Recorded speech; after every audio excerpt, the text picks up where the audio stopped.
আমার দেশের কত ধনী আল্লাহ পাওয়ার জন্য মাহে রমজান আসলে মক্কায় দৌড়ায়, মদিনায় যায়, কয় মক্কায় নামাজ পড়বো, মদিনায় নামাজ পড়বো। এক রাকাত নামাজে 1 লক্ষ রাকাতের সওয়াব, 1 রাকাত নামাজে 50,000 রাকাতের সওয়াব। উমরা করে মক্কায় কাটায় সময় মদিনায় কাটায়, মক্কায় কোরআন খতম দিতে চায়, মদিনায় কোরআন খতম দিতে চায়। সওয়াব মাহে রমজানে অগণিত সওয়াবের আশায় ব্যক্তিগুলি আল্লাহর ঘরে হাজিরা দেয়, কিন্তু বাড়ির পাশে গ্রামের কত গরিব মানুষ টাকার অভাবে বাবা ভালো ইফতার করতে পারে না, টাকার অভাবে কত মা ভালো সেহরি করে রোজা রাখতে পারে না।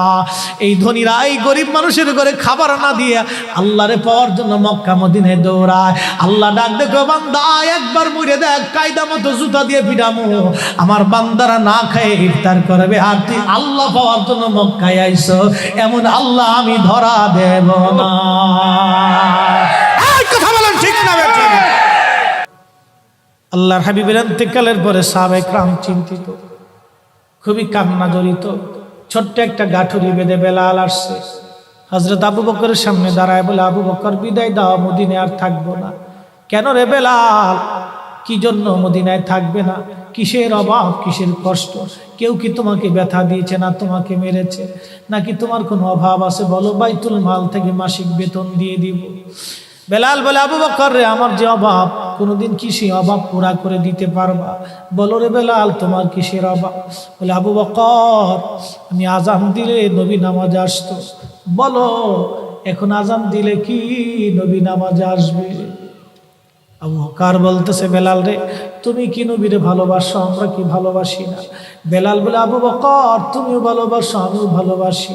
শোনো গো আবু বকর, তোমরা নবীজি রওজা শরীফ দেখলে সহ্য করতে পারো?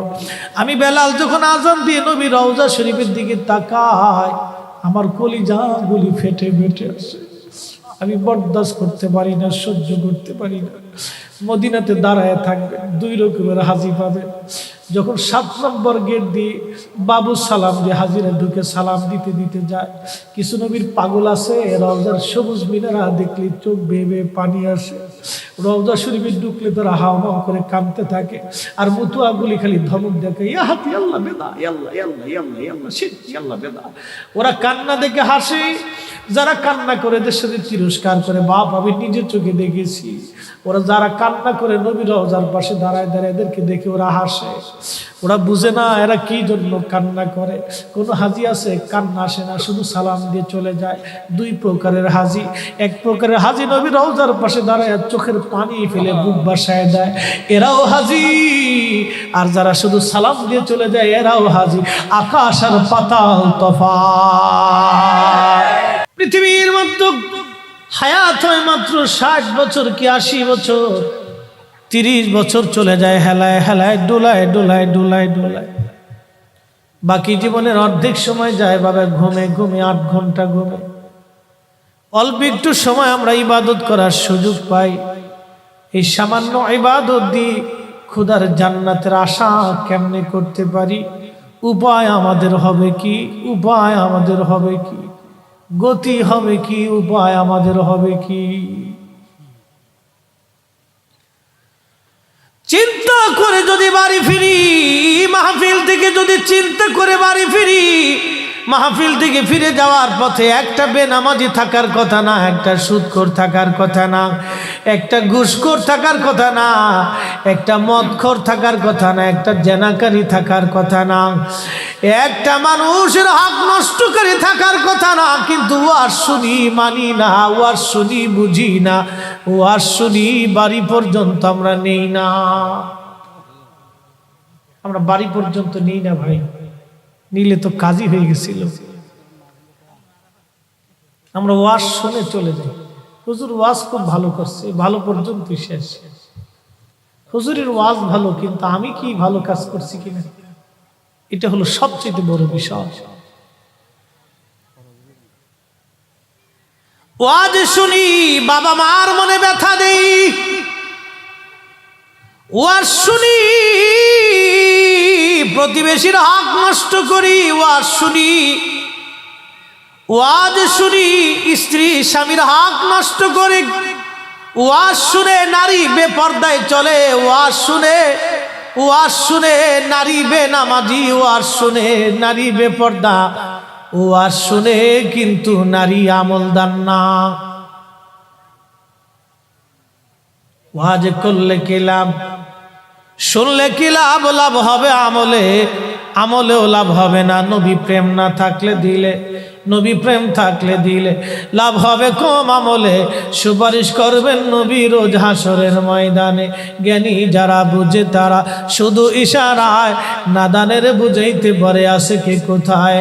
জ্ঞানীর মতো জ্ঞানী হলে অল্প কথাই বুঝে, কচুর মতো কচু হলে অল্প জালেই সিজে। আল্লাযী খালাকাল মাউত, মরণ আমাদের জন্য আল্লাহ সৃষ্টি করছে।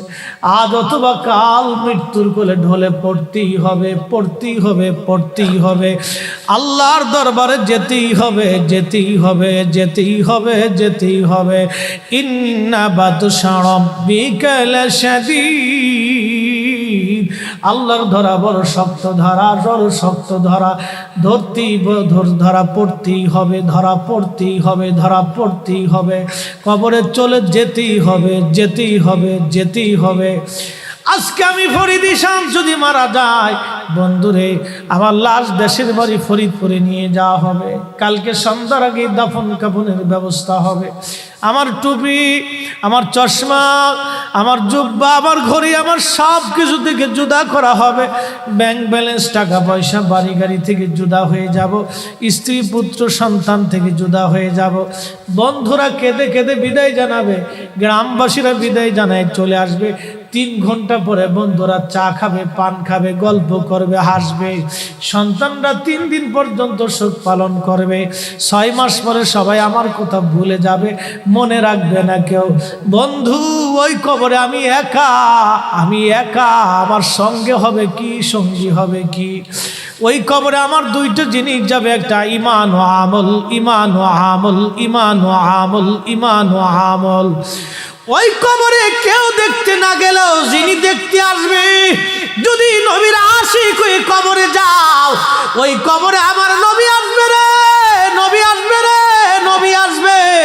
যুবক যদি ভালোবাসো নবীকে ভালোবেসে যাও, যদি দল করো নবীর দল করো, জীবন যদি দাও নবীর জন্য দাও, পক্ষ যদি নাও নবীর পক্ষ নাও, শান যদি গাও নবীর শান গাও, মান যদি গাও নবীর মান গাও, জীবন যদি দাও নবীর জন্য দাও, ভালো যদি বাসতে চাও নবীর ভালোবাসা নাও, এতাত যদি করতে চাও নবীর এতাত করে যাও, গোলামি যদি করতে চাও নবীর গোলামি করে যাও, খুশি যদি কাউকে করতে চাও নবীকে খুশি করে যাও। কথা বলেন ঠিক না বেঠে? এছাড়া আর বিকল্প নাই, একটাই, নবী নবী নবী নবী নবী নবী করি, নবী নবী করি। অনেক ভাইরা বুঝে না, কয়েরা নবী নবী করে কেন? যেই দিন কবরে ঘুমাইবেন সেই দিন বুঝবেন নবী কি জিনিস। যেই দিন হাসরে উঠবেন সেই দিন জানবেন নবী কি জিনিস। যেই দিন ফুলসিরাতের ঘাটে যাবেন বুঝবেন নবী কি জিনিস। মিজানের পাল্লার পাশে যখন দাঁড়াবেন বুঝবেন নবী কি জিনিস। কঠিন মেহশরের মাঠে জিহ্বা বের হয়ে যাবে, সেই দিন বুঝবেন নবী কি জিনিস, নবী কি জিনিস। এই জন্য নবী নবী করি, নবী নবী করি। সুন্নিদেরকে বলবো, মুসলমানদেরকে বলবো, বাবাজি উম্মত হিসেবে আসেন, জবান খুলে দেন, সেই প্যারা নবীজির শানে জবান খুলে খুলে আওয়াজ তুলে মোহাব্বতে আমরা দুরূদ শরীফ পড়ি। আল্লাহুম্মা সাল্লি আলা সাইয়্যিদিনা মাওলানা মুহাম্মদ ওয়া আলা আলি সাইয়্যিদিনা মাওলানা মুহাম্মদ। উড়ে যাও রে মাহফিলের হাওয়া, যাও রে উড়ে মদিনায়,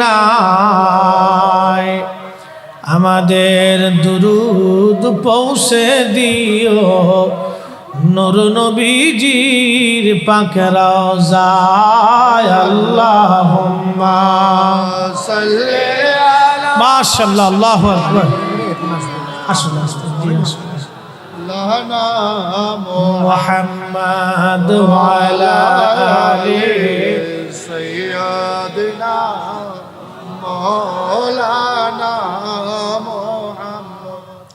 আলহামদুলিল্লাহ, যারা কাফেলা করে আসছেন গাড়িতে করে সবাইকে আমরা অভিনন্দন জানাচ্ছি। আপনারা মাহফিলের প্যান্ডেলে এসে বসলে আল্লাহর মেহেরবানি রওনক বৃদ্ধি হবে। আপনাদের এই আশাকে আমরা স্বাগতম জানাচ্ছি জনাব এহসান ভাইয়ের পক্ষ থেকে। আজকের আহলে সুন্নাত ওয়াল জামাত কর্তৃক আয়োজিত জনাব আমাদের এহসান ভাই তিনার উদ্যোগে নবম ঐতিহাসিক আজমুস শান পবিত্র ঈদে মিলাদুন নবী সাল্লাল্লাহু আলাইহি সাল্লাম মাহফিলের মুহতারাম প্রধান অতিথি, কাকারা ইউনিয়ন পরিষদের সম্মানিত চেয়ারম্যান মহোদয়, যিনি এই মাহফিলের জন্য যিনার অনেক অবদান, এবং আমরা দোয়া করি চেয়ারম্যান মহোদয়কে যেন আল্লাহ দুনিয়া আখিরাতের উত্তম জাযা দেয়। জন্য হুজুর করিম সাল্লাল্লাহু আলাইহি ওয়াসাল্লামের মহব্বতে তিনি এই মাহফিলের জন্য যথেষ্ট করেছেন। চেয়ারম্যান সাহেবকে আমরা অভিনন্দন মোবারকবাদ জানাই। রাসূল করিমের শানকে, আকাইদে আহলে সুন্নাত ওয়াল জামাতকে মানুষের হৃদয়ে পৌঁছানোর জন্য উনি যতটুকুনি করেছেন ততটুকুনি মদিনাওয়ালার পক্ষ থেকে উনি বেনিফিট পাবেন। এবং আল্লাহর শাহানশাহী আলিশান দরবার থেকে আমরা কামনা করি মদিনাওয়ালার সদকায় যেন আল্লাহ ওনার দুনিয়া আখিরাতের জাযা দেন, বাচ্চাদের হায়াতের মধ্যে বরকত দেন। আল্লাহ যেন ওনার সম্মানকে দুনিয়া আখিরাতে বাড়ায় দেন। আল্লাহ যেন বেশি বেশি এই দ্বীনের কাজ, সুন্নিয়তের কাজ, ঈমান ও ইয়াকিনের কাজে যেন আল্লাহ ওনাকে সহযোগিতা করার তৌফিক দেন। আমরা একটু দোয়া করে বলি আমিন। আজকের সম্মানিত বিশেষ অতিথি জনাব মোহাম্মদ নজরুল ইসলাম সাহেব, সম্মানিত ইউপি সদস্য 2 নং ওয়ার্ড, ওনাকেও আমরা দোয়া করি এই মাহফিল সাজানোর জন্য, অবদান রাখার জন্য, পরিশ্রম করার জন্য, খেদমত করার জন্য। আল্লাহ ওনার দুনিয়া আখিরাতের সম্মান জন্য বাড়ায় দেয়। উদ্বোধক জনাব মাওলানা আজিজুল হক কাদরি সাহেব মাদ্দাজুল্লাহ আলী, সভাপতি জনাব হযরতুল আল্লাহ মাওলানা আব্দুর রহমান শিবলি সাহেব মাদ্দাজুল্লাহ আলী, সভাপতি দ্বিতীয় অধিবেশনে মাওলানা কফিল উদ্দিন এমের সাহেব, তৃতীয় অধিবেশনে জনাব মাওলানা আকম সাদেক হোসেন সাহেব থেকে শুরু করে আমন্ত্রিত সকল উলামায়ে হযরত এবং মেহমান বৃন্দ, সবার নাম বলতে গেলে অনেক সময়ের দরকার। আজকের যিনি প্রধান ওয়াইজ, প্রধান আকর্ষণ, প্রধান বক্তা, মুনাজির আহলে সুন্নাত, বহু বাহাসের সফল মুনাজির, প্রিয় বন্ধুবর আল্লামা মুফতি আলাউদ্দিন জিহাদি সাহেব মাদ্দাজুল্লাহ আলী, উনি উপস্থিত হয়েছেন। বিশিষ্ট লেখক এবং গবেষক, প্রিয় বন্ধুবর প্রতিষ্ঠাতা ইমাম আজম রিসার্চ সেন্টার ঢাকার সম্মানিত মুহতারাম হযরত মাওলানা মুফতি শহীদুল্লাহ বাহাদুর সাহেব মাদ্দাজুল্লাহ আলী, হযরত আল্লামা মাওলানা জালালউদ্দিন নিজামী সাহেব মাদ্দাজুল্লাহ আলী, হাফিজ হযরত মাওলানা মিনহাজউদ্দিন সাহেব মাদ্দাজুল্লাহ আলী এবং অসংখ্য উলামায়ে হযরত, সকলের প্রতি আন্তরিক অভিনন্দন মোবারকবাদ। আজকের মাহফিলকে রণবৃদ্ধি করার জন্য আমার এহসান ভাই একজন আশিক মানুষ, আমার কাছে মনে হয় খুব সাদাসিধে মানুষের। যাই হোক, সবার কাছে ভালো লাগে তা না, আমি ব্যক্তিগতভাবে ওনাকে আমি খুবই পছন্দ করি, ভালোবাসি। যাই হোক, আল্লাহ রাব্বুল আলামিন আমার এহসান ভাইকে এইরকম পরিবেশে আরো মাহফিল করার জন্য তৌফিক, আরো বড় করে দেওয়ার তৌফিক দেয়। আমরা দোয়া করি বলে আমিন। ওনার সম্মানকে যেন দুনিয়াতে আল্লাহ বাড়ায় দেয়। আকাইদে আহলে সুন্নাত ওয়াল জামাতের উপরে দায়িম থাকাটা বর্তমান পৃথিবীতে একটা চ্যালেঞ্জ হয়ে গেছে। বাজি আমরা আকীদা বুঝি না। আমি আকীদাটা মুক্তাসার আপনাদেরকে একটু বোঝানোর চেষ্টা, এখানে মনে হয় কোনটা লুজ কানেকশন হয়েছে, একটু দেখেন তো। হ্যাঁ ঠিক আছে। আকাইদে আহলে সুন্নাত ওয়াল জামাত আমরা অনেক সময় বুঝি না। ভাই সুন্দর একটা প্যান্ডেল দেখতেছেন, এই প্যান্ডেল কিন্তু ধরে রাখছে খুঁটি। খুঁটি যদি না থাকে তাহলে সামানা থাকবে না, সামিয়ানা থাকবে না। আর মাটি যদি না থাকে তো খুঁটি থাকবে না। সামিয়ানা হলো জান্নাত, খুঁটি হলো ঈমান, মাটি হলো আকীদা। আরো বুঝাই, আমাদের দেশে জেলেরা মাছ মারে, সারা রাত্র জেলে মাছ মারতেছে। মাছ যেই ভাণ্ড বা ডালা বা ডুলার মধ্যে রাখি, এটার নাম আমাদের আঞ্চলিক ভাষায় বলে ডুলা। চট্টগ্রামে কি বলি? কক্সবাজারের ডুলা। এই ডুলার নিচে যদি মস্ত বড় ভাঙ্গা থাকে, ফুটা থাকে, খসানো থাকে, সারা রাত জেলে মাছ মারার পরে কি মাছ পাবে ভাই? মাছ পাবে। কেন? এজন্যই মাছ পাবে না যে জেলের ডুলার নিচে ভাঙ্গা। একজনের আকীদা যদি বিশুদ্ধ না হয়, আকাইদে আহলে সুন্নাত ওয়াল জামাত যদি তার না হয়, ৭০,০০০ বছর তাহাজ্জুদ নামাজ যদি পড়ে, আকীদা হলো আমল রাখার ডুলা, আকীদা হলো ঈমান, হলো আমল রাখার ডুলা। কোন ব্যক্তির ঈমান যদি বিশুদ্ধ না হয়, কিয়ামত পর্যন্ত সেজদা দিলেও বাবা আল্লাহর জান্নাতের আশা করা যাবে সহজ হিসাব। আর একটু বলি, আপনাদের দেশে গাভীর দুধ হয় কিনা? আজকের সভাপতি মহোদয় যদি কালকে ঘোষণা দেন যে আমি এই বাজারে 10 মণ 50 মণ দুধ সবাইকে ফ্রি ফ্রি দিই, এই 50 মণ দুধ নেওয়ার জন্য সব মানুষ আসবে, মোহতারাম সভাপতি দুধ দেবে। তো সভাপতি মহোদয় তিনি দুধও নিলেন, সাথে 1 লিটার গরুর প্রস্রাবও নিলেন। 50 মণ দুধের মধ্যে যদি 1 লিটার গরুর প্রস্রাব ছেড়ে দেয়, ছেড়ে দিয়ে যদি বলে সবাই গরুর দুধ নিয়ে যান, ফ্রি ফ্রি দিলাম, আচ্ছা কোন মুসলমান কি গরুর দুধ নেবে? কারণ এই 50 মণ দুধের ভিতরে, ভালো আছে, 50 মণ দুধের ভিতরে এই 1 লিটার দুধ দেওয়ার জন্য দুধ সব শেষ। কিন্তু একই গাভী থেকে দুধ আসলো, একই গাভী থেকেই প্রস্রাব আসলো, একই গাভী থেকে দুধ আসছে, একই গাভী থেকেই প্রস্রাব আসছে। দুধ হালাল, প্রস্রাব হারাম। হালালের সাথে যখন হারামের মিশ্রণ হলো তখন হালাল হারাম হয়ে গেল, কিন্তু হারামের সাথে হালাল মিশ্রণ হওয়াতে কিন্তু হারাম হালাল হয়নি। এটা কিন্তু খুব ইম্পর্টেন্ট একটা বিষয়। আপনি যখন হারামের সাথে হালাল মিশাইলেন তখন হারাম কিন্তু হালাল হয় নাই, হালাল হারাম হয়ে গেছে। এই দুধ হচ্ছে আকাইদা আহলে সুন্নাত ওয়াল জামাত, আর গরুর প্রস্রাব হচ্ছে বাতিল আকীদা। বুঝলেও কিছু করার নাই, না বুঝলেও কিছু করার নাই। অনেকে বুঝেও না বোঝার ভান ধরে বসে থাকি, হুজুর বুঝি নে, কিন্তু বাজারে লাউ কিনতে যে লাউয়ের জান শেষ, খামসাইতে খামসাইতে, সিমটিতে সিমটিতে, আঙ্গুল ঢুকাইতে ঢুকাইতে লাউয়ের জিগে এরে আমারে তুমি এই সারা দিয়ে, আপনাদের দেশে কি, আমরা ফরিদপুরের বাসায় খামসাইনি আর কি, আপনাদের দেশে কি কয়? সিমটি, লাউয়ের সিমটিতে সিমটিতে লাউয়ের জাম শেষ, লাউয়ের জিগে সিমটিও কিনলে গিয়া, তুই জালি না বাতি, এটা দেখে কিনতে হবে না?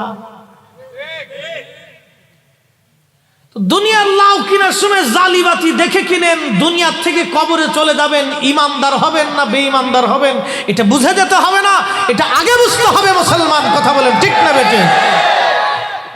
লাউয়ের বেলায় বুঝেন কিন্তু ইমানের বেলায় বুঝেন না, তখন হুজুর বুঝি না।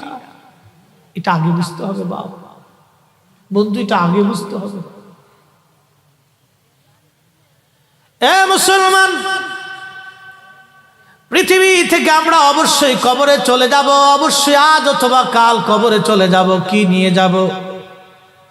আমার বিষয় হলো নবী করিম সাল্লাল্লাহু আলাইহি সাল্লামের প্রতি সাহাবায়ে কেরামের আদব এবং ভালোবাসা। এই আদব এবং ভালোবাসার কথা বলতে যাইয়া আমি মূল আলোচনার দিক থেকে আপনাদেরকে টেনে নিয়ে যাচ্ছি। বেশি লম্বা কথা বলবো না গো বন্ধু, ঈমান কি জিনিস বুঝাই দিয়ে যাই। আল্লাহ বলেন আল্লাযীনা আমানু ওয়া কানু ইয়াত্তাকুনা লাহুমুল বুশরা ফিল হায়াতিদ দুনিয়া ওয়া ফিল আখিরাহ। আল্লাহ আমলের আগে ঈমানের কথা বললেন। আল্লাহ আমলের আগে ঈমান। আল্লাযীনা আমানু, তোমরা যারা ঈমান আনছো, ঈমান আনছো, ঈমান আনছো, ঈমান আনছো, ঈমান আনছো। আল্লাহ বলেন ইয়া আইয়ুহাল্লাযীনা আমানু আমিনু বিল্লাহি ওয়া রাসূলি। ঈমানদার ঈমান আনো, ঈমানদার ঈমান আনো, ঈমানদার ঈমান আনো, ঈমানদার ঈমান আনো। বিল্লাহি আল্লাহর উপরে, ওয়া রাসূলিহি নবীর উপরে, আমার হাবিবের উপরে ঈমান আনো, ঈমান আনো। আমি আল্লাহর পরেই নবীর উপরে ঈমান আনো, আল্লাহর পরেই নবীর উপরে ঈমান আনো। এই জন্য কোরআনুল কারীমের 40টা আয়াতের ভিতরে আল্লাহর ইতাআতের পরে নবীর ইতাআতের কথা বলা হয়েছে। যেখানে আতিউল্লাহ সেখানে আতিউর রাসূল, আতিউল্লাহ যেখানে আতিউর রাসূল সেখানে আল্লাহ কিন্তু নিজের কথা একবারও বলেন নাই, কিন্তু আল্লাহ আমার রসুলের কথা একবার বলে দিয়ে আল্লাহ সমাধান দিয়েছে। আমি আল্লাহর পরে নবীর ইতাআত, আমি আল্লাহর গোলামি যেখানে নবীর গোলামি সেখানে।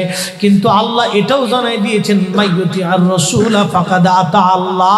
আমার নবীর গোলামি হয়ে গেলে আমি আল্লাহর গোলামি আদায় হয়ে যায়। অনেক ভাইরা এই ইতাআতই বুঝে না, তাফসীর করে কিন্তু তাফসীরের মূল বিষয়টা বোঝে না।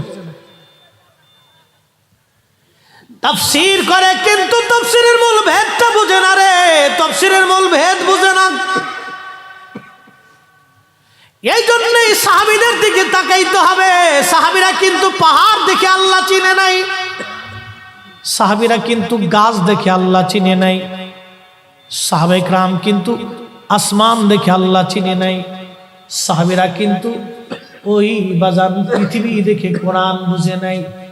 সাহাবীরা আল্লাহ চিনেছে নবী দেখে, সাহাবীরা আল্লাহ বুঝেছে নবী দেখে, সাহাবীরা ঈমান এনেছে নবী দেখে, সাহাবীরা আল্লাহকে ভালোবেসে নবী দেখে, সাহাবীরা কোরআন বুঝেছে নবী দেখে, সাহাবীরা দ্বীন মেনেছে নবী দেখে, সাহাবীরা নামাজ পড়েছে নবী দেখে, সাহাবীরা রোজা রেখেছে নবী দেখে, সাহাবীরা দ্বীন বুঝেছে নবী দেখে, সাহাবীরা ঈমান এনেছে নবী দেখে, সাহাবীরা ঈমানদার হয়েছে নবী দেখে।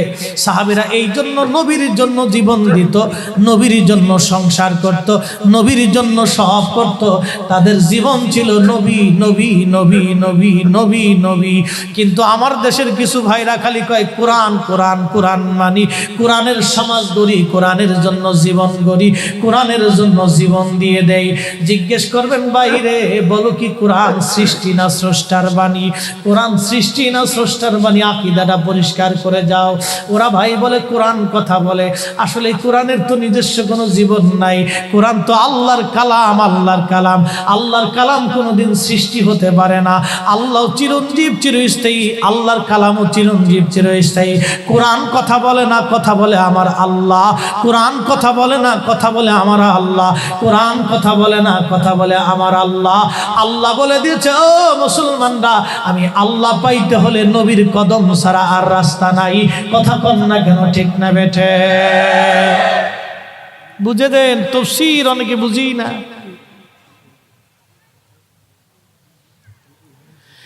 এই জন্য আমরা দিন মানি নবী দেখে, আল্লাহ পাই নবী দেখে, আল্লাহ বুঝি নবী দেখে, আল্লাহ ভালোবাসি নবী দেখে। এই জন্য আমরা সুন্নিরা নবীকে কেন্দ্র করে আহলে সুন্নাত ওয়াল জামাত। এই জন্য কবরে নামানোর সময় বলা হয় বিসমিল্লাহি ওয়া আলা মিল্লাতি রাসূলিল্লাহ রাসূলিল্লাহ রাসূলিল্লাহ। নবীর দল নবীর দল নবীর দল নবীর দল নবীর দল নবীর দল নবীর দল নবীর দল। সূরা কন্যা সুবহানাল্লাহ।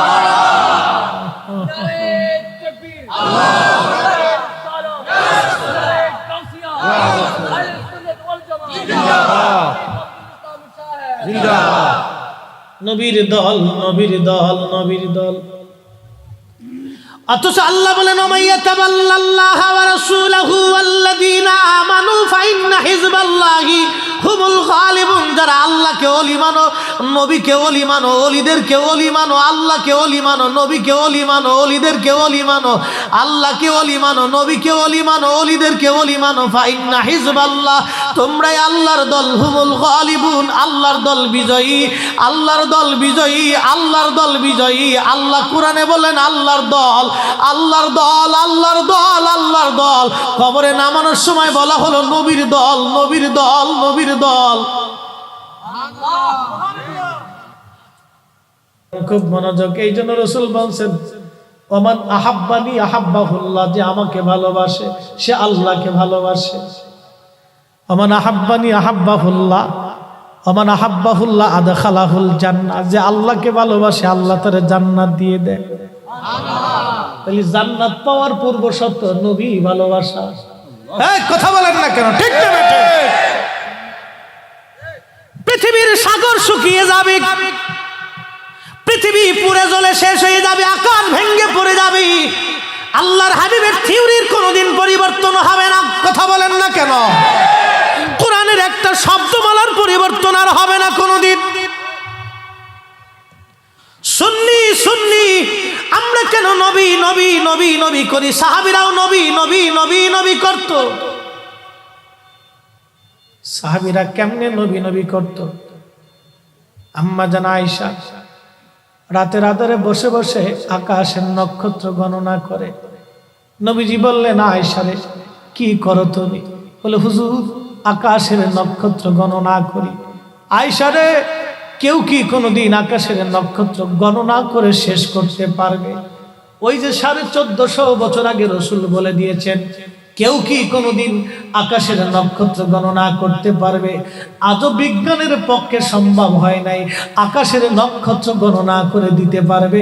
কিয়ামত পর্যন্ত পৃথিবীর কোনো বিজ্ঞানের ক্ষমতা হবে না আকাশের নক্ষত্র গণনা করে বলতে পারবে, কারণ 1450 বছর আগে নবী বলে দিয়েছে পারবে না। কিয়ামত পর্যন্ত চেষ্টা হলেও পারবে না। কথা বলেন না কেন? এটার নাম সুন্নি, নবীর প্রতি ঈমান, ঈমান, ঈমান, ঈমান, ঈমান, ঈমান। যদি বিশ্বাস করেন নবীকে 100% করেন, নতুবা দরকার নাই। ভালো যদি বাসেন, পরিপূর্ণ বাসেন, দোদুল্যমান হয়ে বাবা কোনো লাভ নাই। আম্মা জান আয়েশা সিদ্দিকা রাদিয়াল্লাহু আনহা বলেন হুজুর আকাশের নক্ষত্র তুল্য কি নেক কারো আমল নামায় আছে? আরে অটোর এটা বন্ধ করেন না কেন?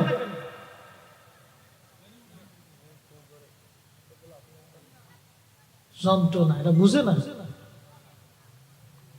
খালি গাড়ি চালালি বলে এগার জেলা রাস্তার গাড়ি চালান যায়। খুবই মনোযোগ, খুবই মনোযোগ দিয়ে শুনিয়া যান। হযরত আম্মা জান ডেকে বলে হুজুর আকাশের নক্ষত্র তুলো নেক কি কারো আমল নামায় আছে? বলে হারে আয়েশা আমার ওমরের আমল নামায় আকাশের নক্ষত্র তুল্য নেক আমল নামায় ওমরের আছে। একসাথে জোরে বলেন সুবহানাল্লাহ। জীবনে এই ওয়াজ আপনারা অনেক শুনছেন, হাদিসও শুনছেন, কিন্তু ভেদ জানেন না ভাই। আকাশের নক্ষত্র কত আমার নবীর দরবারে খবর আছে না নাই? ওমরের আমল নামায় নেকি কত আমার নবীর দরবারে খবর আছে না নাই? উম্মতের আমল নামায় নেকি কত নবীর দরবারে খবর। বড় আফসোস, বড় আফসোস আমার দেশের অনেক ভাইরা মুসলমান দাবি করে কিন্তু বলে নবী কিছুই জানে না। অথচ সাহাবায়ে কেরামকে নবী যখন প্রশ্ন করতেন আমি কয়টা হাদিসের কথা বলবো, এই শব্দমালাটা পৃথিবীর অন্তত হাজার হাজার হাদিসের মধ্যে আসছে। আমার ঘরে 38টা হাদিসের কিতাব আছে, প্রত্যেকটা হাদিসের কিতাবের মধ্যে একটা করে শব্দ আছে। সাহাবায়ে কেরামকে নবী যখন প্রশ্ন করতেন সাহাবীরা রে তোমরা কি এই বিষয় জানো? আল্লাহ নবীর সাহাবীদের জবাব ছিল আল্লাহু ওয়া রাসূলুহু আলাম। আল্লাহ জানে, নবী জানে, আল্লাহ জানে, নবী জানে, আল্লাহ জানে, নবী জানে, আল্লাহ জানে, নবী জানে। এই শব্দটা মুতাওয়াতির পর্যায়ের হাদিসের শব্দ। আল্লাহ কত সনদে এই শব্দ এসেছে তার হিসাব নাই। এক দুই সনদের কথা বলবো না, এই শব্দমালাটা কত সনদে আসছে তার হিসাব নাই। সমস্ত সাহাবীদের আকীদা আল্লাহু ওয়া রাসূলুহু আলাম, আল্লাহ জানে, নবী জানে, আল্লাহ জানে, নবী জানে, আল্লাহ জানে, নবী জানে, আল্লাহ জানে, নবী জানে, আল্লাহ জানে, নবী জানে। সেই মজলিসে ১৬ লক্ষ সাহাবী, একটা সাহাবী দাঁড়ায় বলেন না হুজুর আল্লাহ জানার পরে আপনি নবী কেমনে জানেন? এটা তো শিরিক হয়ে গেল, এটা তো আল্লাহর পর্যায়ে চলে গেল। আল্লাহ শুধু জানে, আপনি নবী জানেন না। এই কথা তো কোনো সাহাবী দাঁড়ায় বলেন নাই, কোনো সাহাবী প্রশ্ন করেন নাই, কোনো সাহাবী ভেটু দেন নাই। তার মানে বোঝা গেল সমস্ত সাহাবীদের বিশ্বাস আল্লাহ জানে, নবী জানে, আল্লাহ জানে, নবী জানে। আমরা সুন্নিদের বিশ্বাস আল্লাহ জানে, নবী জানে, আল্লাহ জানে, নবী জানে। এটাই আমাদের আকীদা। কথা বলেন ঠিক না? এখন এর বিপরীত যদি কেউ নিজেকে হক্কানি দাবি করেন তো অসুবিধা নাই, আসেন হাদিস উল্টাই দিয়ে যাবেন। কিয়ামত পর্যন্ত সময়, একদিন না, কিয়ামত পর্যন্ত আমি মুফতি জহিরুল ইসলাম ফরিদি সময় দিয়ে গেলাম। এই সাহাবীদের এই আকীদার শব্দটা আপনি পরিবর্তন করে দিবেন। কিয়ামত পর্যন্ত সময় দিয়ে গেলাম, হয় আপনি বেদাতি নাই সাহাবীরা বেদাতি, না হয় আমরা শিরকি নাই সাহাবীরা শিরকি। প্রমাণ করে দিয়ে যাবেন কিয়ামত পর্যন্ত সময়। তবে বন্ধু, আল্লাহর আদালতে দাঁড়াইতে হবে, আল্লাহর সামনে দাঁড়াইতে হবে। শুধু আল্লাহর সামনে না, এই উম্মতের শ্রেষ্ঠ ব্যক্তি আবু বকর কিয়ামতের ময়দানে নবীর কদম ছাড়া জান্নাতে যাবে না, জান্নাতে যাবে না, জান্নাতে যাবে না, জান্নাতে যাবে না। কোরআন মিথ্যা হবে, কোরআন মিথ্যা হবে, কোরআন মিথ্যা হবে। নবী ছাড়া যদি আবু বকর জান্নাতে যায়, কোরআন মিথ্যা হয়ে যাবে, কোরআন মিথ্যা হবে। নবীর জীবন মিথ্যা হয়ে যাবে, মাকামে মাহমুদ মিথ্যা হয়ে যাবে। নবীর কদম ছাড়া এই উম্মতের শ্রেষ্ঠ ব্যক্তিও জান্নাতে যাবে না।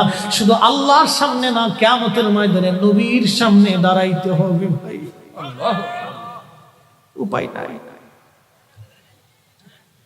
ওরা ভাবতেছে আমরা রসুল লাগবে না, কি ভাবতেছে ওরা? এই ভাবাটা যে কত বড় ভুল, এই ভাবনাটাই তার জীবনকে ধ্বংস করে দিবে। এই একটা ভাবনাই তার জীবনকে শেষ করে দিবে। যে রসুল লাগবে না, এই ভাবনাটাই তার জীবন শেষ করে দিবে, তার আমলকে শেষ করে দিবে। ওর জিন্দেগির সাজদা শেষ হয়ে যাবে, ওর জিকির শেষ হবে, ওর তাহাজ্জুদ শেষ হবে, ওর হজ শেষ হয়ে যাবে, ওর যাকাত শেষ হয়ে যাবে, ওর ইসলামী আন্দোলন শেষ হয়ে যাবে।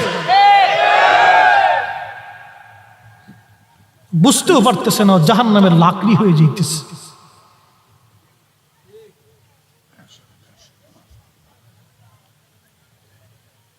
আল্লাহ কেমনে বুঝাইতাম আপনাদেরকে? সময় কম, কথা বেশি, খুবই মনোযোগ।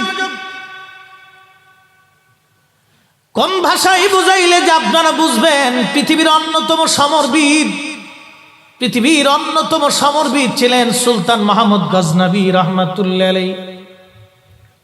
আবুল হাসান খেরকানি রহমাতুল্লাহ আলাইহির মুরিদ ছিলেন, মুরিদ।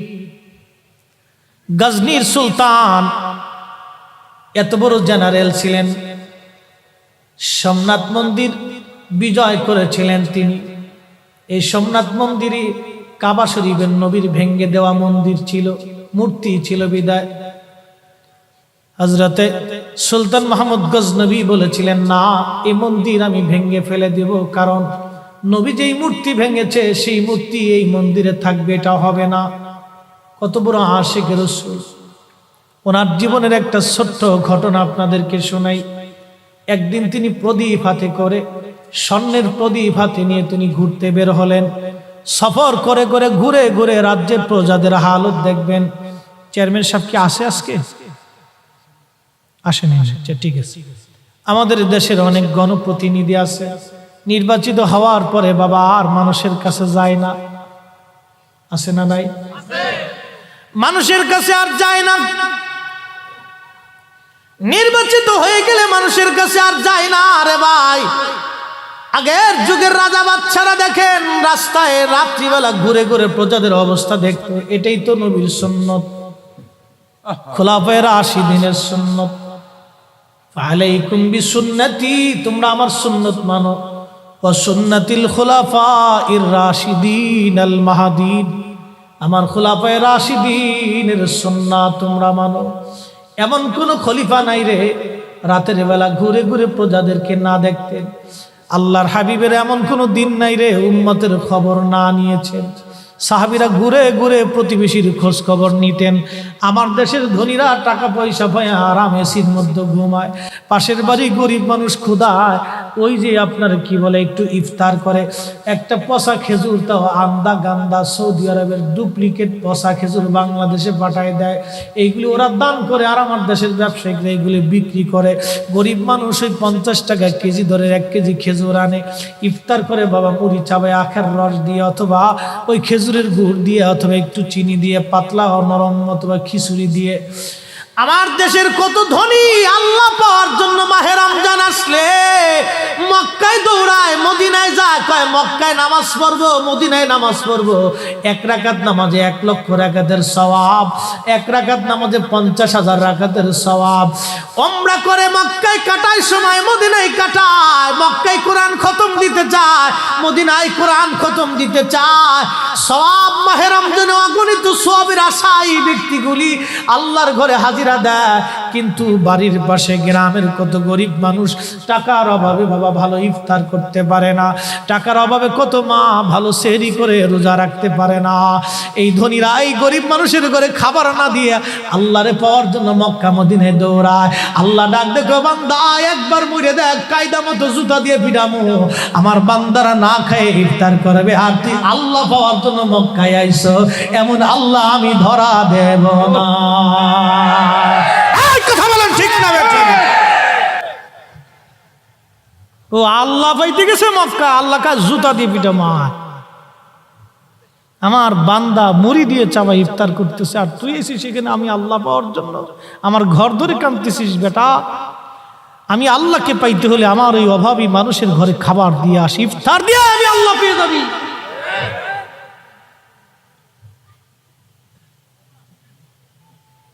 আমরা ভুলে গেছি সুন্নত। আজকে খালি মনে করি টুপি মাথায় দিয়ে রাস্তায় চলার নামই সুন্নত, খালি মনে করতেছি জুব্বা গায়ে দিয়ে রাস্তায় চলার নামই সুন্নত। সুন্নতটাকে খালি আমরা ঈদের ভিতরে সীমাবদ্ধ করে বলছি। বন্ধু খুবই মনোযোগ দিয়ে শুনিয়া যান। সুলতান মাহমুদ গজনবী রাহমাতুল্লাহ আলাইহি সামনের প্রদীপ হাতে নিয়ে বের হয়ে গেলেন। তিনি বাজার দিয়ে যাওয়ার সময় দেখে বাজারের এক দোকানদারের দোকানের প্রদীপের পাশে বসে বসে একটা ছেলে কিতাব পড়ে। জিজ্ঞেস করলেন, বাসা তোমার কি প্রদীপ নাই? বলে, কে গো আপনি? আমি এতিম মানুষ, মাদ্রাসায় পড়ি, প্রদীপ কেনার মতো পয়সা আমার নাই। সুলতান মাহমুদ গজনবী চোখের পানি ফেলে দিয়ে চিন্তা করলেন, হায় আল্লাহ, একজন তলাবা কোরআন পড়ে, হাদিস পড়ে, দোকানদারের প্রদীপ হাওলাত করে, আমি সুলতান মাহমুদ গজনবী স্বর্ণের প্রদীপ নিয়ে রাস্তায় পথ চলি।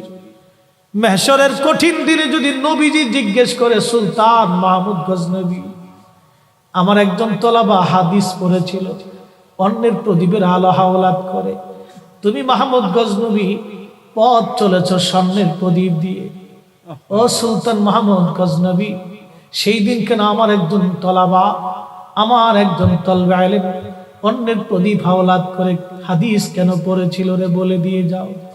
আমার নবী যদি জিজ্ঞেস করে রে, আমি সুলতান কিভাবে সেই দিন জবাব দিব নবীর দরবারে? একজন বাদশার কলিজার ভিতরে কতটুকু আল্লাহর নবীর প্রতি দরদ এবং ভয়, যে আমি মেহশরের মাঠে নবীর দরবারে কি জবাব দিব, নবীর কদমে কি জবাব দিব। এরা রসুলকে এইভাবে ভালোবাসছে, এইভাবে তারা ভয় করছে। আর আজকে আমরা নবীর বেলায় গেলে জিরো টলারেন্স নীতি অবলম্বন করে হুজুরের শানকে বলে কেন নাথিং। ওরে সুরা, ইমান নিয়ে কবরে যাইতে হবে রে বন্ধু, বুঝবা সেই দিন কি হয় তোমার। নবী বিনে উপায় নাই, উপায় নাই রে বন্ধু, উপায় নাই, উপায় নাই, উপায় নাই রে বন্ধু, উপায় নাই। তুমি যেই দল করো না কেন, নবীর দলের উপরে কোনো দল নাই। কথা বলেন না কেন?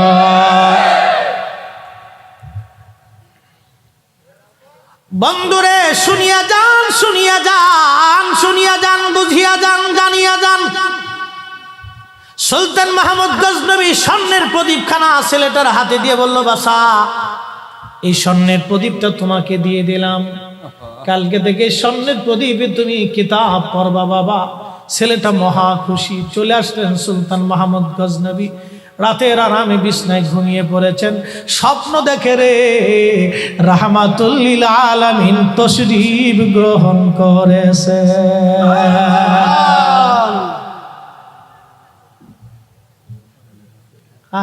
করতেছি এজন ভাই খালি করে বেলালের রস করার জন্য করবো তো। ইমানের কথাটা বলেই সাহাবীদের দিকে চলে যাচ্ছি। বন্ধু খুবই মনোযোগ। বেলালের ওয়াজ শুনেছে কোটি কোটি মানুষ, চোখের পানিও ফেলেছে কোটি কোটি মানুষ। বাবা এটা আমার কোনো ক্রেডিট না, আল্লাহর কসম, এটা আল্লাহর হাবিবের প্রেমের একটা ফসল। আমি ওয়াজ করি নাই, আমার ওয়াজ করার কি ক্ষমতা আছে? নবীর ইশক যার কলিজার মধ্যে আছে, বেলালের ওয়াজ শোনার পরে সেই চোখের পানি ফেলেছে। নবীর ইশক যার কলিজার মধ্যে আছে, সে তার চোখ দিয়ে পানি এসেছে। নবীর ইশক যার কলিজায় নাই, তার চোখ দিয়ে পানি আসে নাই বাবা। কারণ চোখের পানি এটা মহামূল্যবান একটা নিয়ামত, এটা বড় নিয়ামত। এই নিয়ামত সবার চোখ বেয়ে বাবা আসে না। আল্লাহ যারে মঞ্জুর করে তার চোখ বেয়ে পানি আসে। কথা বলেন না কেন? আশিক তো আশিক, পাগল তো পাগল, তো পাগল ঠান্ডা করতে হবে। বলছি না, খুব মায়ার মানুষ। বাহিরে যারা আছেন, রাস্তায় যারা আছেন, ওই দূরে যারা আছেন, মাইকের আওয়াজ যত দূর যায়, ভাই এসে বসেন না, বসে পড়েন। আর দেরি করে লাভ কি বন্ধু? জীবন হারিয়ে গেলে মাহফিল আর সুযোগ হবে না। যত টাইম চলে যায় তত জীবন থেকে একটা অংশ চলে যায়। Time and tide wait for none, সময় এবং স্রোত কারোই জন্য বসে থাকে না, এটা চলে যায়, চলে যায়, চলে যায়। আমার নবী স্বপ্নে এসে বলে, আরে সুলতান মাহমুদ গজনবী, তোমাকে আজকে একটা খুশির সংবাদ দিতে আসছি। সুলতান বলে, ইয়া নবী আল্লাহি, এই অধমের ঘরে আপনি আসছেন গো নবীজি। বলে, সুলতান আজকে তুমি আমার একজন তলাবাকে স্বর্ণের প্রদীপ দিয়ে সম্মান দিয়েছ। সুলতান মাহমুদ গজনবী, আমি নবী এসে দোয়া করে গেলাম, দুনিয়াতেও অপমান হবে না, কবরেও অপমান হবে না, হাসরেও অপমান হবে না। একবার জোরে বলা যাবে কি ইয়া রাসূলুল্লাহ? এই সবজ গম্বদ ওয়ালে मंजूर दुआ करना, जब वक्त न जाए आका दीदार आता करना, दीदार आता करना। मैं कब्र अंधेरी में घबराऊंगा जब तन्हा, इमदाद मेरी करने आजान रसूल, इमदाद मेरी करने आजान रसूल। रोशन मेरी तुर्बत को लिल्लाह जरा करना, जब वक्त न जाए आका दीदार आता करना, दीदार आता करना।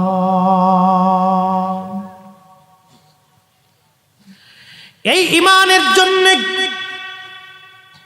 সাহাবীরা পিঠের চামড়া তুলে ফেলেছে, সাহাবীদের গোশত উঠিয়ে ফেলেছে, এরপরও সাহাবীরা নবীর কদম ছেড়ে দেয় নাই।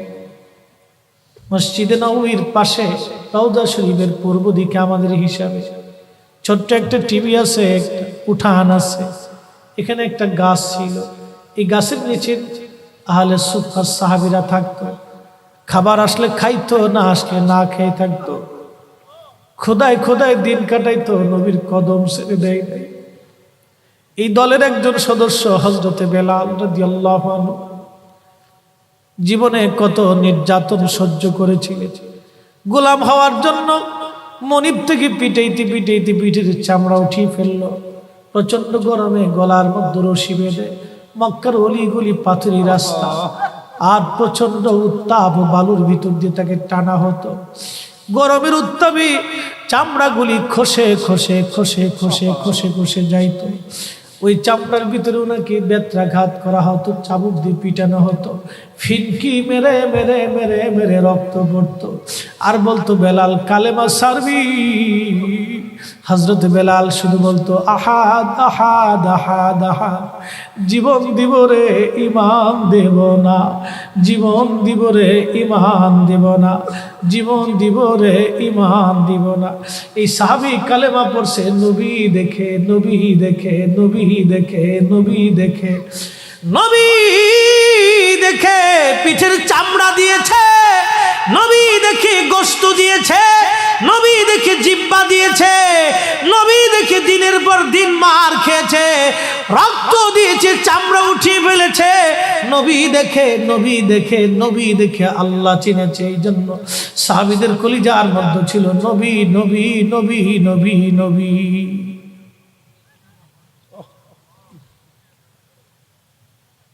হিজরত করে বেলাল চলে গেলেন মদিনাতে। আজানের প্রবর্তন শুরু হলো। নবীজি আজান শিখাই দিলেন, বেলাল আজান দিতে শুরু করলেন। নবীর মসজিদের মুয়াজ্জিন চারটেখানি কথা না রে বাপ, যে মসজিদের রানিং ইমাম, ইমামুল মুরসালিন, মুসল্লি সাহাবীরা, সেই মসজিদের মুয়াজ্জিন হযরতে বেলাল। অনেকে মনে করে অমুক হুজুর বিরাট বড়, অমুক ডক্টরেট ডিগ্রি নিয়ে আসছে, বিরাট বড় আলেম। সাতা আলেম দিয়ে কি হবে যদি কলিজায় নবীর তাজিম না থাকে? ও সাতা আলেম দিয়ে হবে কি? ও সাতার ডক্টরেট আর ওই চ্যান্সেলর, প্রফেসর আর অধ্যক্ষ, উপাধ্যক্ষ, মুহাদ্দিস আর শাইখুল হাদিস, মুফতি আজম দিয়ে হবে কি? হবে কি? হবে কি যদি কলিজার মধ্যে নবীর দরদ না থাকে, তাজিম না থাকে? হবে কি? হবে কি? কথা বলেন ঠিক না বেঠে? আমি এক ভাষায় বুঝি, দুই ভাষা আমার কাছে নাই। আমার বাবা এমন সুন্নি ছিলেন, নজদিদেরকে কোনোদিন ভিক্ষা পর্যন্ত দেন নাই। মার কাছে নিষেধ ছিল, যদি ভিক্ষা তুমি দাও বাপের বাড়ি পাঠাই দিব। ছোটকালে বুঝতাম না বাবা ভিক্ষা কেন দেয় না। মরার 3 দিন আগে বাবা সবার কাছ থেকে ক্ষমা চেয়ে নিয়েছিলেন। এক তো নামাজ কাজা হতো না, 3 দিন আগে সবার কাছ থেকে ক্ষমা চেয়ে নিলেন, তোমরা মাফ করে দিও, আমার সময় ঘনায় গেছে। লোকেরা হাসে, মোল্লা মনে হয় একটু বুড়া হয়ে গেছে। মোল্লাজি বলতো, মোল্লাজি। আমার তাওই মানে বাবার দাদা ছিলেন 10 গ্রামের মোল্লা, নায়েবের জমিদার ছিলেন।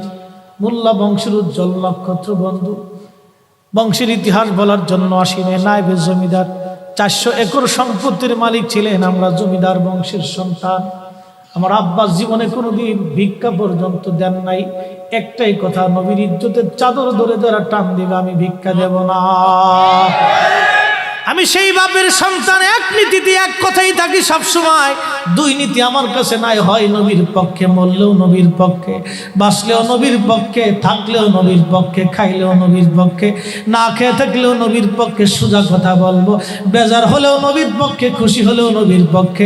আমি একটাই বিশ্বাস করি, আমার নবী আমার পক্ষে থাকলে দুনিয়ার সব বিপক্ষে গেলেও আমার কিছুই যায় আসে না।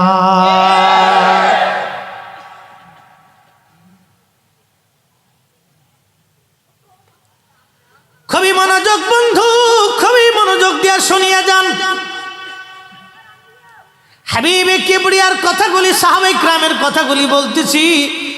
হাজরাতে বেলাল রাদিয়াল্লাহু আনহু ভালোবাসতেন নবীকে এমন ভাবে, প্রিয় নবীর ইন্তেকাল মোবারক হলো, শরীয়তের পর্দার আড়ালে নবী চলে গেলেন। সারা মদিনার ভিতরে কান্নার রোল, সারা মদিনার মানুষ বিমর্ষ। সাহাবীদের ঘরে খাওয়া নাই, ঘুম নাই। নবীর একটা উট ছিল, বাহন নাম কাসওয়া। কাসওয়ারে কেউ খাওয়াইতে পারে না, পানিও দিতে পারে না। কাসওয়া শুধু কাঁদে, চোখ বে বে বে বে পানি পড়ে। আরে কাসওয়ার ভাষা যদি সাহাবীরা জানতো, সাহাবীদের কলিজা ফেটে যাইতো। কাসওয়া খাবার খায় না রে, একটা উট নবীকে কেমনে ভালোবাসছে, একটা প্রাণী রাসূলকে কেমনে ভালোবাসছে। কাসওয়ার খাওয়া নাই, পানি নাই, কান্না করে, শুধু কান্দে, শুধু কান্দে, শুধু কান্দে। কেউ তারে খাওয়াইতে পারে না, কেউ তারে পানি দিতে পারে না, কেউ তার ভাষা বুঝে না, কেউ তার কষ্ট বুঝে না। কিছুদিন পরে কাসওয়া নবীর বিরহ বেদনা সহ্য করতে না পেরে একটা কুয়ার মধ্যে ঝাঁপিয়ে পড়ে কাসওয়া আল্লাহর নবীর দরবারে চলে যা। একটা প্রাণীর নবীর প্রতি ভালোবাসা, ভালোবাসা, ভালোবাসা, ভালোবাসা, ভালোবাসা। এই জন্য নবী বলে গেছে, কাসওয়া আল্লাহর জান্নাতে আমার সাথে চলে যাবে। একটা প্রাণী যদি নবীকে ভালোবেসে জান্নাতে চলে যেতে পারে, আমরা মানুষ, আমরা নবীর উম্মত, আমরা নবীর উম্মত, আমরা সুন্নিরা নবীর গান গেয়ে গেয়ে, নবীর শান গেয়ে গেয়ে, নবীর পক্ষে কথা বলে বলে, দুরূদ ও সালাম পড়ে পড়ে, নবীর কদম ধরে ধরে আমরাও জান্নাতে চলে যাব। হাসতে হাসতে কথা বলেন, ঠিক না বেটে?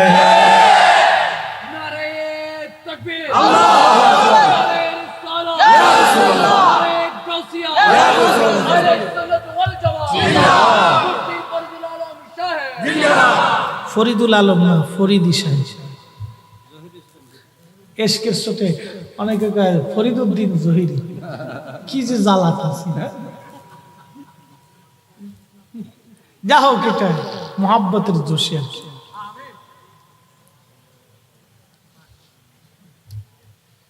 কি বুঝলেন? একটা কাসওয়া রাসূলকে ভালোবেসে জীবন দিয়েছে, বিরহ বেদনা সহ্য করতে পারেনি। ওর ভাষা যদি সাহাবে কারাম বুঝতো, মানুষ বুঝতো, তাহলে মানুষের কলিজা ফেটে যেত। ভাই, একটা প্রাণী যার কোনো শরীয়ত নেই, একটা প্রাণী যার উপরে কোনো বিধান নাই, কিন্তু ভালোবাসার কারণে জান্নাত। আল্লাহ পেরেশান এসে যায়, চোখে পানি এসে যায়, সন্তানকে কি খাওয়াবে?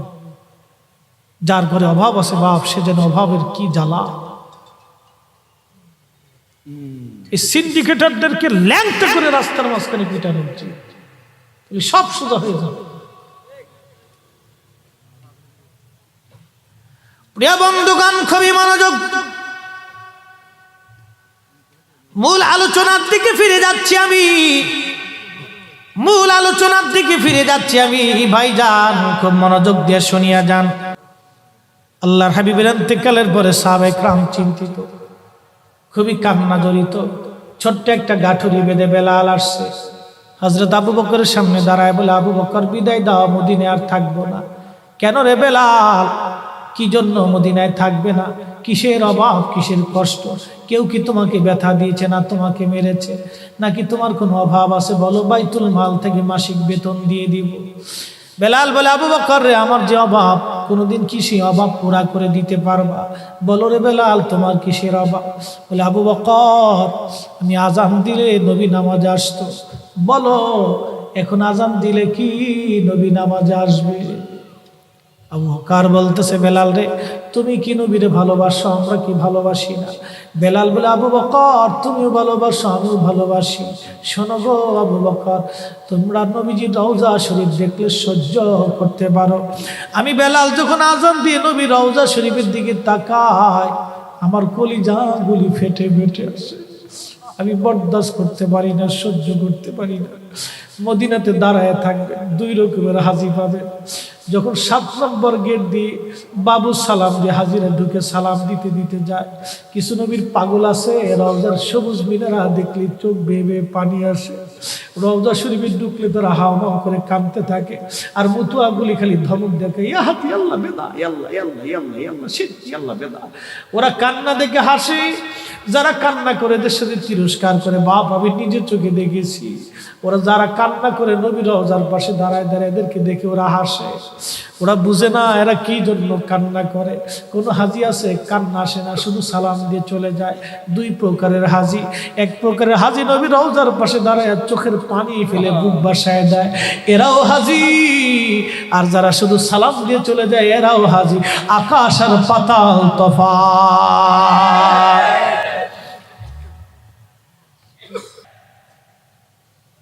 পাগল দেশে কত জন্মাইছে আল্লাহ জানে। আগাছা যে কত হয়েছে ভাই, রসুলের কথা প্রশংসা করলেই তাদের শরীরে চুলকাই কেড়ে ভাই। এখানে এত অ্যালার্জি উঠে কেন? গরুর গোশের অ্যালার্জি কি এত বেশি? না, মন্দ বলবো না, ভাইদের বুঝ আসুক, দোয়া করি। কি কথা বলেন ঠিক না? দোয়া করি বুঝ আসুক। প্রত্যেকটা কলিজায় রসুলকে ভালোবাসে, কিন্তু ঘটনা হলো তাদেরকে ডাইভার্ট করে রাখা হয় অন্যদিকে বুঝিয়ে। প্রত্যেকটা কলিজায় রসুলকে ভালোবাসে। আমি জহিরুল ইসলাম ফরিদি যাহা বলি এরা বুঝে না, কে বলছে সবই বুঝে, কিন্তু অনেক সময় দলের টানে মতের টানে কথা কইতে আসে, চুপচাপ থাকে, খালি ফেল ফেল করে চাইয়ে দেয়। বন্ধু হযরত আবু বকর বলে, হুজুর আপনার চেহারা মোবারকের দিকে বারবার তাকিয়ে থাকা আমার কাছে প্রিয়। আমার সব কিছু আপনি নবীর কদমে কুরবানি করা আমার কাছে প্রিয়। আমার মেয়ে আয়েশাকে আপনার বিবাহ বন্ধনে আবদ্ধ করে দিয়ে আপনার সাথে আত্মীয়তা করা আমার কাছে প্রিয়। কি বুঝলেন? একজন সাহাবী তার জীবনের সব রাসূলের কদমে সমর্পণ করে দিয়েছে। সুবহানাল্লাহ তাবারক নিয়ে যাওয়ার পরে বলবেন একসাথে জোরে বলেন আল্লাহু আকবার। আমার টাইম ঘনাই গেছে, সময় শেষ। আর একটা জায়গায় একটু যাইতে হয়, জ্বালা সময় নাই। চট্টগ্রাম তো অনেক দূরের রাস্তা, বা সময় মেনটেন করাটা বড় কষ্ট। আর এই দূর তো অনেক, ঢাকার থেকে অনেক কষ্ট। কালকে চন্দনাইশ প্রোগ্রাম শেষ করে আবার ঢাকা যেয়ে কাউন্সিলে যোগ দিছি, আবার আজকে আসছি। চন্দনাইশ করছিলাম কাল, তো ওরা একটু আগে আগে ছেড়ে দিছে, যার কারণে সুবিধা হয়েছে। যে খলিফা মামুন রহমতুল্লাহ ওইখানে আসছিলাম, খুব সুন্দর মাহফিল আলহামদুলিল্লাহ। আল্লাহর মেহেরবানি, খুব আশেকে রসুলদেরকে পাইছিলাম, আশেকে ওলিদেরকে পাইছিলাম, খুব চমৎকার। তো বন্ধুগণ, এই যাওয়ার সময় কালকে অ্যাক্সিডেন্ট, আসার সময় অ্যাক্সিডেন্ট। আপনাদের চট্টগ্রাম রুটটা খুব মারাত্মক, একবার জাম বাঁধলে বিকল্প কোনো রাস্তা নাই। বাংলাদেশের অন্য সব জায়গায় বিকল্প রাস্তা, ম্যাপ ট্যাপ ধরে কাঞ্চিকোনা দিয়ে আতাল্লা ফাতাল্লা দিয়ে আসতে পারি, কিন্তু চট্টগ্রামটা এমন একটা জায়গা বিকল্প কোনো রাস্তা নাই, ভারত ছাড়া আর সমুদ্র ছাড়া। কি যে জ্বালা ভাই, একবার জ্যামে পড়লে একবার বুবার মতো বয়ে থাকতে। তো যা হোক, এবার 4 লেন হয়েছে বিধায় একটু সুবিধা। যাওয়ার সময় একটু রাস্তা ক্লিয়ার পাইছিলাম। এই চন্দনাইশ থেকে 5 ঘন্টায় ঢাকা গেছি, 120-30-এ গাড়ি চালাইছি। তো খুব মনোযোগ। এই এহসান ভাই আসলে আমার খুব প্রিয় মানুষ। বারবার কেন বলি, লোকটা চেহারার দিকে তাকালে আমার কাছে মায়া লাগে। খুব সাদা সিধা মানুষ, ঢাকায় যায়। আমি একবার বাসাতে নিয়েছি যে আসে একটু বেড়াইতে। হ্যাঁ, আমার এই বিবি সাহেব ওনার জন্য অনেক পদের খাবার রান্না করছে। খাই নাই দেখে বিবি সাহেব খুব রাগ, কি মেহমান আনলা তুমি, খাইলি না, এত কষ্ট করে রান্না। আমি বললাম এই লোকটাই এইরকমই, এই একটু খা। তো যাই হোক, আলহামদুলিল্লাহ এই মাহফিলটা আমরা এহসান ভাইয়ের হাত কারো শক্তিশালী করবো এলাকার আহলে সুন্নাতুল জামাতের মহাব্বতে। কথা বলেন ঠিক না বেটা? আমরা কে কোন দল করি, আওয়ামী লীগ না বিএনপি না জাতীয় পার্টি, এটা আপনার রাজনৈতিক দল, কিন্তু আকাইদে আহলে সুন্নাতুল জামাত এটা আমাদের ইমানের দল। কথা বলেন ঠিক না? আমি কোন পীরের মুরিদ, সিলসিলার তরিকাতের পীরের মুরিদ হতে পারেন, কিন্তু আকীদা তো ঈমান। ঠিক না বেঠে? আকাইদে আহলে সুন্নাতুল জামাতের ক্ষেত্রে আমরা সব এক দেহ। কয় দেহ? কথা বলতে হবে, কয় দেহ? এক দেহ। আমরা দেহ কয়টা? একটা। আকাইদে আহলে সুন্নাত ওয়াল জামাতের ক্ষেত্রে আমাদের দেহ একটা। হাত থাকতে পারে ভিন্ন, হাত পা ভিন্ন থাকতে পারে, কিন্তু দেহ থাকতে হবে একটা। শাখা প্রশাখা ভিন্ন থাকতে পারে, দেহ একটাই। আকাইদে আহলে সুন্নাত ওয়াল জামাত, আকাইদে আহলে সুন্নাত ওয়াল জামাত, এটা ছাড়া বিকল্প আর কোনো রাস্তা নাই বন্ধু। কবরে চলেই যেতেই হবে আজ অথবা কাল।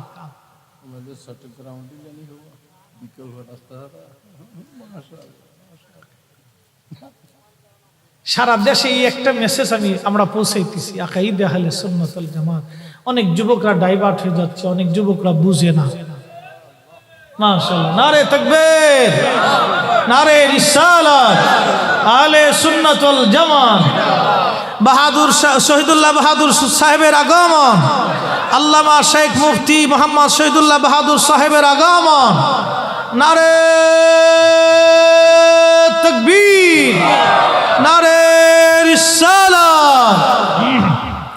আজকের মুহতারাম সকল অতিথিবৃন্দ, আলহাজ আবু মুসা সাহেব, মোহাম্মদ জালাল উদ্দিন সাহেব, আলহাজ ইসমাইল সওদাগর সাহেব, নাসির উদ্দিন সওদাগর সাহেব, মৌলানা জিয়াউর রহমান জিয়া সাহেব, মৌলানা আবুল হাশিম সাহেব, মৌলানা মোহাম্মদ মুফিজউদ্দিন সাহেব, কবি এস এম সাইফুল মুস্তাফা বদরি সাহেব, মৌলানা নুরুল আলম সাহেব, মৌলানা ইমরান হোসেন সাহেব, মোহাম্মদ জমির উদ্দিন সাহেব থেকে শুরু করে সকলের প্রতি আমার রইল কৃতজ্ঞতা, ভালোবাসা।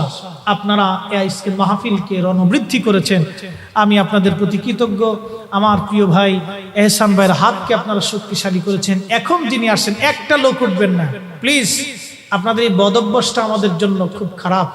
বাবা, ফুল বাগানে অনেক ফুল থাকে, এক একটা ফুলের এক একটা ঘ্রাণ থাকে, কি কথা বলেন ঠিক না? আমার কাছ থেকে একটা সুঘ্রাণ পাইছেন, আমার ভাইয়ের কাছ থেকে আর একটা সুঘ্রাণ পাবেন। উনি কে জানেন? এই যুবক বয়সে এই লোকটা এত পরিমাণে কিতাব লেখে আমার দেশের যুবকদেরকে আহলে সুন্নাত ওয়াল জামাতের দিকে ডাইভার্ট করে রাখছেন। মারহাবা বলা যাবে না? ওনার সহযোগিতা করা আমার কাছে দায়িত্ব বিধায় আমরা চেষ্টা করি আমার এই ভাইটাকে সহযোগিতা করার জন্য, পরামর্শ দিয়ে, ভালোবাসা দিয়ে। প্রিয় বন্ধু, ভাইয়ের মতো মনে আমরা একসাথেই, এই তিনজন জিয়াদি সাহেব আমি সহ এই একসাথেই মনে হয় গলাগলি দিয়ে ঘুমাই আর কি, এরকম কায়দা বাইদা। কিন্তু এই ভাইটা খুব হাসি খুশি মানুষ। ইলমি আলোচনা হবে, ইলমি আলোচনা, অর্থাৎ আমার আলোচনাটা হলো হেল দুটো দিয়ে, এলেম এবং হেলেম দিয়ে। অর্থাৎ আমি এলেম এবং হেলেম দুটোটাতে বোঝানোর চেষ্টা করি, আর উনি বোঝাবেন শুধু এলম দিয়ে, যুক্তি দিয়ে। উনি আপনাদেরকে কোরআন ও সুন্নাহ থেকে গুরুত্বপূর্ণ আলোচনা শোনাবেন। এনার পরে যিনি আসবেন আল্লামা আলাউদ্দিন জিহাদি সাহেব মাদ্দাসুল্লাহ আলী বন্ধুগণ, তিনিও আলোচনা করবেন ইলম ও হেলম দিয়ে। আল্লাহ রাব্বুল আলামিন সকলকে তাদের পবিত্র জবান থেকে আল্লাহর হাবিবের শান ও আকীদা আহলে সুন্নাত ওয়াল জামাতের উপরে কথা বলার তৌফিক দিক। আমরা দোয়া করে বলি আমিন। আমার জন্য দোয়া করবেন। আসসালাম আল বিদা, আসসালামু আলাইকুম ওয়া রাহমাতুল্লাহি তাআলা ওয়া বারাকাতুহু। মাগফিরাত।